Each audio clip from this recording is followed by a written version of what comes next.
O que é que, para já, é mais preocupante e poderá ser mais relevante da discussão à volta da Ucrânia, da Groenlândia, peço perdão. Bem, em primeiro lugar dizer que da parte da União Europeia não há uma posição firme. Há muita confusão. Houve uma reunião nesta quinta-feira, uma reunião informal do Conselho Europeu e não saiu nada de tangível, nada de concreto. Esta, para já, é a nota mais saliente. O que importa referir são as dissensões, as divisões internas e, basicamente, temos dois países a liderar duas posições distintas. Por um lado, temos a França, que considera necessária uma posição de confrontação com os Estados Unidos, ou uma confrontaçãozinha, se quisermos chamar-lhe, porque a França também tem muitas tibiezas relativamente a essa matéria, e por outro lado a posição alemã, que diz que é preciso irmos para o compromisso. Embora a posição alemã também é muito plástica. Por um lado diz que, bom, nós temos alguma capacidade de retaliação, por exemplo, podemos aumentar o preço das rendas das bases militares no nosso território. Estava-se a referir a Ramstein e Stuttgart. Mas depois vem dizer, bom, mas nós precisamos dos Estados Unidos na Europa e é conveniente que eles não deixam o seu efetivo abaixo de um determinado número. Nesta altura anda à volta dos 80 mil e, portanto, há aqui uma contradição entre as posições no seio da própria Alemanha, porque se confronta também com posições um pouco ambíguas por parte da coligação. E é isso, precisamente, que diz aqui nesta notícia que estamos a ver, essa tal diferença de posição entre a Alemanha e a França, que depois acaba por também criar divisões na própria frente, entre aspas, que é feita a Donald Trump. Exatamente, e não sabemos qual vai ser o resultado. Isto é muito interessante porque daqui a pouco vamos falar sobre a intervenção do Primeiro-Ministro Carney no Fórum Económico Mundial e ele traz, de certa forma, uma resposta lúcida e robusta. Mas ainda concentrando-nos sobre o que está a passar na Europa. Há uma série de hipóteses que são levantadas, a maior parte delas no anonimato, que diz, bem, nós temos alguma capacidade de manobra. Naturalmente, não iríamos para uma solução militar, para um confronto cinético, porque isso está completamente fora de causa, mas, por exemplo, podíamos vender os títulos do Tesouro americano. Aliás, o Presidente Trump já reagiu violentamente a essa possibilidade. Bom, nós somos o principal parceiro económico dos Estados Unidos, temos aqui alguma capacidade de retaliação. Mas o grande problema que se coloca aqui é que a Europa tem uma obsessão com esta questão das garantias de segurança. E essas garantias de segurança têm a ver com os desenvolvimentos que temos assistido na Ucrânia. Curiosamente, temos alguns dirigentes europeus que tomam uma posição, quer dizer, percebem que se tem que fazer qualquer coisa, porque o bullying, a coerção, provavelmente tem que ser respondida não com o apaziguamento e com o compromisso. Isso é capaz de não dar bom resultado. A Meloni veio falar, é preciso uma resposta com clareza, com coragem e com responsabilidade. Não sabemos o que isso é, mas de qualquer forma nota-se que há aqui alguma reticência em mandar a toalha para o tapete. Bom, e há de facto alguma capacidade de resposta por parte da União Europeia. Agora, o problema é que têm que estar psicologicamente preparados para dar esse passo em frente. E nós já aqui há uns dias explicámos porque é que isso não aconteceu, porque a legitimidade destes líderes, sabemos de onde é que vem deste estar enraizados nesta relação de décadas com o outro lado do Atlântico. E, portanto, muita da sua legitimidade vem dos compromissos que, entretanto, assumiram relacionados com essa conivência e, de certa forma, muitas das vezes que foi prejudicial para a Europa, no sentido em que a Europa teve sempre um papel subserviente e não de um ator inter pares.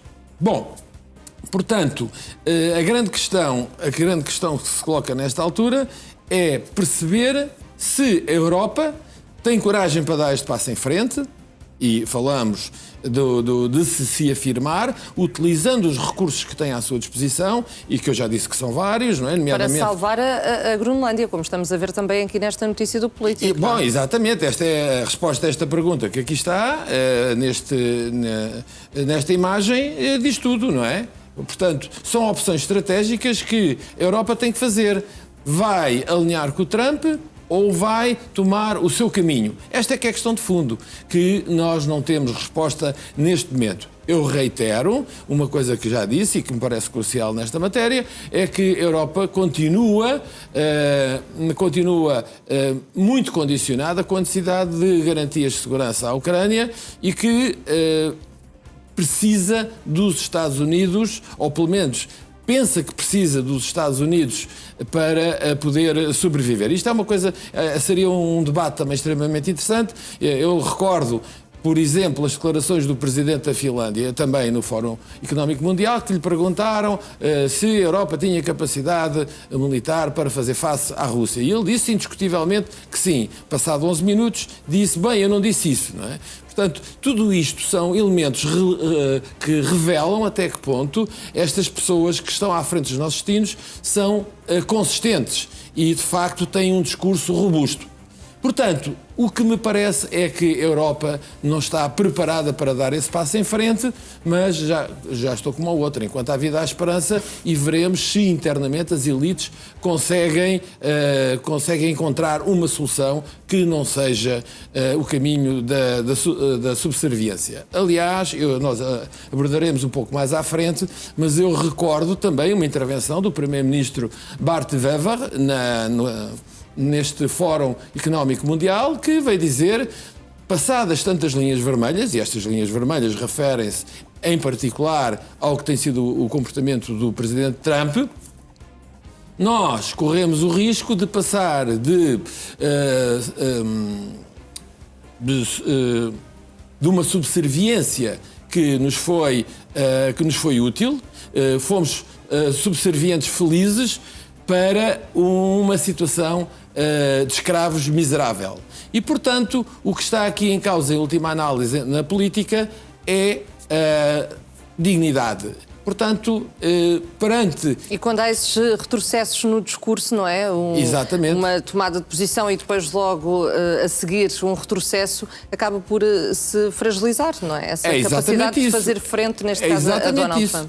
Portanto, a Europa, nós vamos elaborar daqui a pouco um pouco mais sobre este tema, mas a Europa, isto tem a ver com as regras da ordem mundial, em que nós julgávamos que, ou pelo menos alguém tinha essa narrativa de dizer que estas alianças e que éramos todos para interpares, não éramos. Havia um primus interpares e nós tínhamos uma posição de subserviência, mas éramos felizes, não é? Agora, depois destas regras, destas linhas vermelhas que foram ultrapassadas, por exemplo, as tarifas, a Europa, a Groenlândia e outras, nós vamos retroceder na nossa posição. E eu reitero o que disse o Primeiro-Ministro belga, de Wever, que veio dizer, bom, no mínimo que nos reste a dignidade. Na política, a dignidade é algo que não pode ser posta em causa.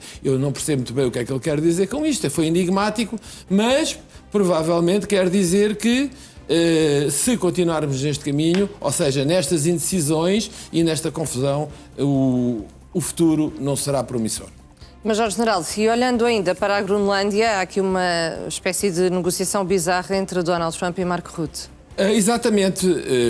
A cedência, ou antes, o recuo do presidente Donald Trump relativamente a impor tarifas aos produtos de 8 países que se tinham oposto à aquisição, resultou dessa conversa. Isto é absolutamente fantástico.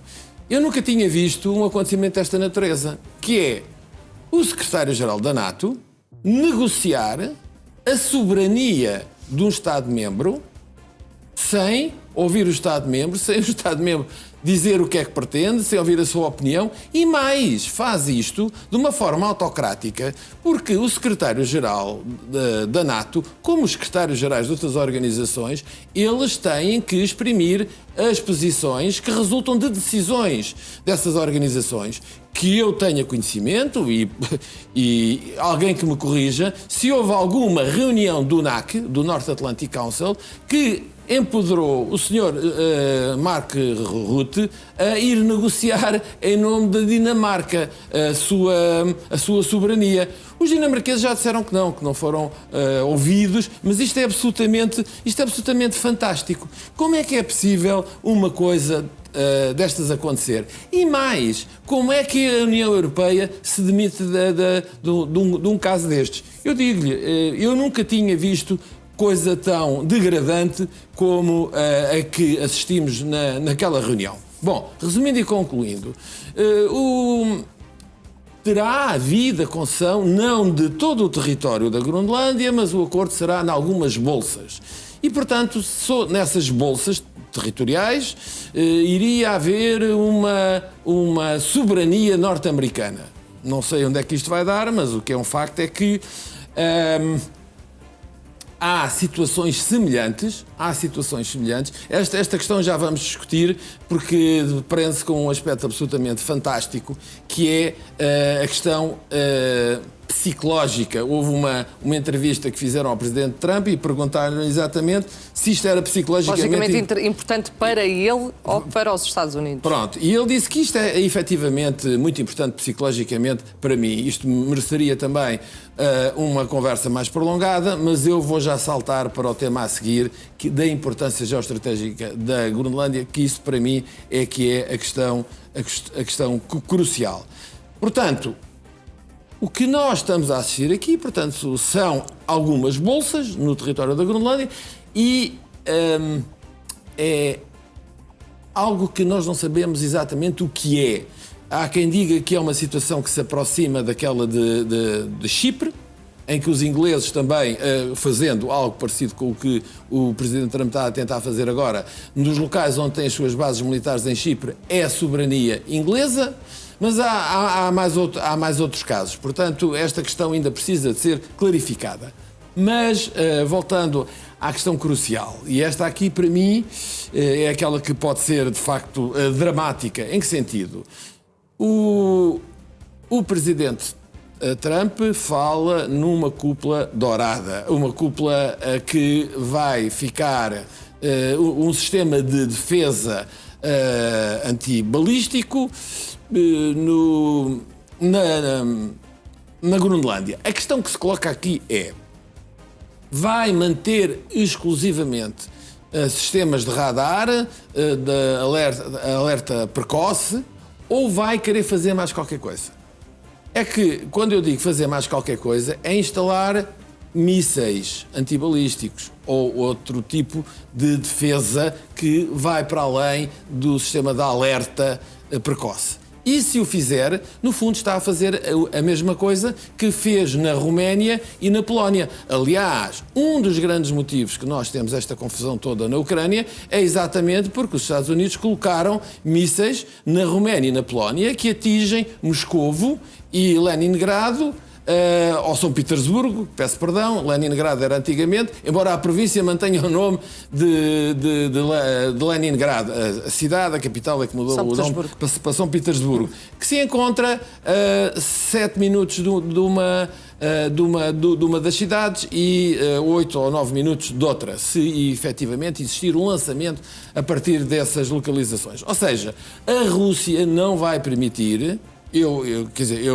é a única coisa que eu posso depreender depois do que a Rússia tem feito ultimamente relativamente à questão da Ucrânia e que tem a ver com esses mísseis também, a colocação de mísseis na Groenlândia, porque isso iria causar um desequilíbrio muito grande neste regime de defesa antimíssil e defesa nuclear que os russos muito dificilmente, para não dizer não iriam aceitar.